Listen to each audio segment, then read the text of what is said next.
50% tariff की हम बात कर रहे हैं। ऐसे में मेरे देश का स्टैंड और आगे क्या विकल्प, इससे कैसे उबरा जा सकता है, क्या किया जा सकता है इससे निपटने के लिए?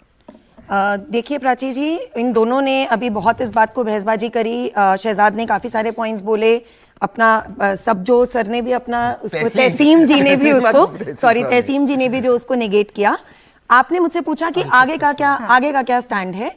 आगे का स्टैंड, पहले तो आपने जो इम्पैक्ट की बात करी, इम्पैक्ट की बात यह है मैम कि अगर हम डायरेक्ट लॉसेस को देखें तो डायरेक्ट लॉसेस हमारे नहीं है, ये वर्ल्ड ओवर जो हमारी ऑर्गेनाइजेशंस हैं उनके डेटा है कि 0.3 से 0.6% सिर्फ जीडीपी पे इम्पैक्ट आएगा, वो हमारा डायरेक्ट लॉस है। लेकिन अगर हम उसको इनडायरेक्ट लॉसेस में बात करें तो India is not the only country जिसके ऊपर ये टैरिफ लगाया गया है। ये टैरिफ वर्ल्ड ओवर लगा है, तो it will also mean an economic slow down for the rest of the world.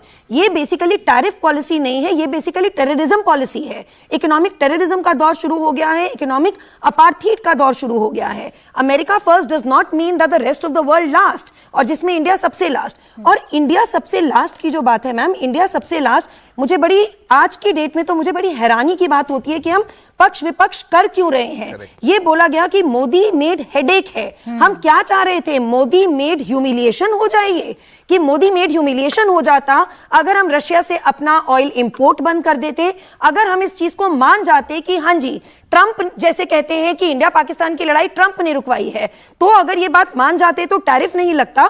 तो अल्टरनेटिव क्या है? पक्ष विपक्ष की जो बात हो रही है, विपक्ष क्या चाहती है? मोदी मेड ह्यूमिलिएशन की बात होती कि हम पूरे विश्व में अपना मुंह दिखाने लायक नहीं रहते।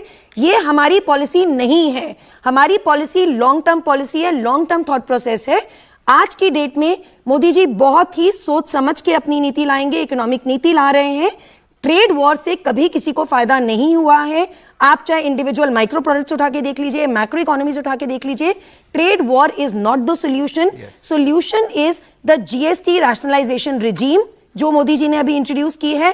आज आई कल आई से मतलब नहीं है। जैसे अभी आपने कहा तहसीन जी के 2 साल पहले आनी चाहिए थी, 2 साल पहले अभी वो अपनी इन्फेंसी स्टेज में थी। अभी हमारा जीएसटी हमारा जो रेवेन्यू है वो साल दर साल बढ़ता ही जा रहा है। उसके बाद हमने 2 लाख करोड़ है जी, मोदी जी 40% लगा, हम आपके बीच में नहीं बोले ना सर। 40% हमने एफटीए स्टार्ट करे, हमने G20 की प्रेसिडेंसी ली, ये सब लॉन्ग टर्म विजन थी। हमने अफ्रीका में अल्टरनेटिव मार्केट्स ढूंढी, हमने एशिया को स्ट्रांग बनाया। जो स्टैंड हमने बरकरार रखा है वो स्टैंड बिल्कुल ठीक है, हम झुकेंगे नहीं। कम से कम ये हमने अमेरिका को बता दिया है, आप कितनी भी सैंक्शन सब पर लगाइए, कितनी भी टैरिफ हम पर लगाइए, और इसमें तो विपक्ष को उल्टा साथ देना चाहिए।